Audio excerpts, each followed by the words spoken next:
വയനാട് ജില്ലാ പഞ്ചായത്ത് മീനങ്ങാടി പഞ്ചായത്തിലെ ഔദ്യോഗിക സ്ഥാനാർത്ഥിയായി KSU ജില്ലാ അധ്യക്ഷൻ ഗൗതം ഗോകുൽദാസിനെ പ്രഖ്യാപിച്ചതോടെ പ്രചാരണ രംഗം സജീവമാക്കി UDF പ്രവർത്തകർ.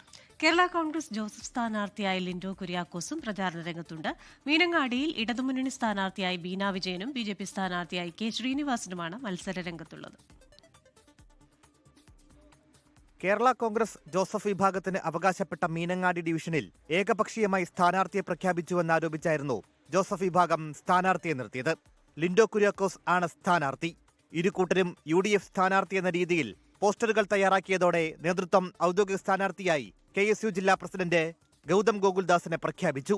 പ്രചരണ രംഗത്ത് സജീവമായിരിക്കുകയാണ് ഗൗതം ഗോകുൽദാസ്. കഴിഞ്ഞ 5 വർഷക്കാലം ഈ ഒരു ഭരണസമിതി മുമ്പോട്ട് വെച്ച വികസന പ്രവർത്തനങ്ങൾ തന്നെ മതി ഇതിൻ്റെ ഈ തെരഞ്ഞെടുപ്പ് പ്രചരണവുമായി ബന്ധപ്പെട്ട് നമുക്ക് മുമ്പോട്ട് പോകുന്നതിന് ഊർജ്ജം പകരുന്നതിന് വേണ്ടിയിട്ട് മറ്റു തരത്തിലുള്ള വാർത്തകളൊക്കെ മറ്റ് പല ആളുകളും വിടുന്നത് നമ്മുടെ ഒരു മുന്നേറ്റം തടയുക, അതുപോലെ തന്നെ മീനങ്ങാടിയിലുള്ള UDFന്റെ ഒരു മികച്ചതായിട്ടുള്ള മുന്നേറ്റം കണ്ടുകൊണ്ടാണ് മറ്റു തരത്തിലുള്ള വാർത്തകളൊക്കെ പ്രചരിക്കുന്നതും മറ്റു വാർത്തകളൊക്കെ വരുന്നതും. കോൺഗ്രസ് സ്വീകരിച്ചത് അനീതിയാണെന്നും ഇക്കാര്യം ജനങ്ങൾക്ക് മുമ്പാകെ അവതരിപ്പിക്കാൻ സ്ഥാനാർത്ഥിത്വത്തെ വിനിയോഗിക്കുമെന്നുമായിരുന്നു ലിൻഡോ കുര്യാക്കോസിന്റെ പ്രതികരണം.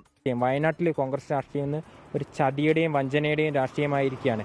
രാഹുൽ ഗാന്ധിയും പ്രിയങ്ക ഗാന്ധിയും പോലുള്ള പ്രതിദാനം ചെയ്യുന്ന മണ്ഡലം കോൺഗ്രസ് രാഷ്ട്രീയം അധപതനത്തിലേക്ക് നീങ്ങുകയാണ്. അതിനെതിരെ സൗമ്യമായിരുന്നു ഞാൻ മാറി നിന്നാൽ ഇതിവിടെ ചർച്ച ചെയ്യപ്പെടില്ല. അപ്പോൾ ഈ അവഗണന ഒരു ഘടകകക്ഷിക്ക് മാത്രമല്ല പാർട്ടിക്ക് അകത്തുണ്ടായ പലർക്കുണ്ടായ ഒരു അവഗണന ചർച്ച ചെയ്യപ്പെടണമെങ്കിൽ ഞാൻ എൻ്റെ നിലപാടുകൾ വ്യക്തമാക്കേണ്ട ഒരു സാഹചര്യമുണ്ട്. അതുകൊണ്ട് എൻ്റെ ഒരു നിലപാടുകളുടെ ഭാഗമായിട്ട് കൂടിയാണ് സ്ഥാനാർത്ഥിത്വം. മീനങ്ങാടി പഞ്ചായത്ത് പ്രസിഡന്റ്, മുൻ ജില്ലാ പഞ്ചായത്ത് അംഗം, ബ്ലോക്ക് പഞ്ചായത്ത് അംഗം എന്നീ നിലകളിൽ പ്രവർത്തിച്ച CPIM ജില്ലാ കമ്മിറ്റി അംഗം കൂടിയായ ബീന വിജയനാണ് ഇവിടെ LDF സ്ഥാനാർത്ഥി. യുവമോർച്ച മണ്ഡലം vice president K Srinivasan BJP സ്ഥാനാർത്ഥിയാണ്. 24 വയനാട്.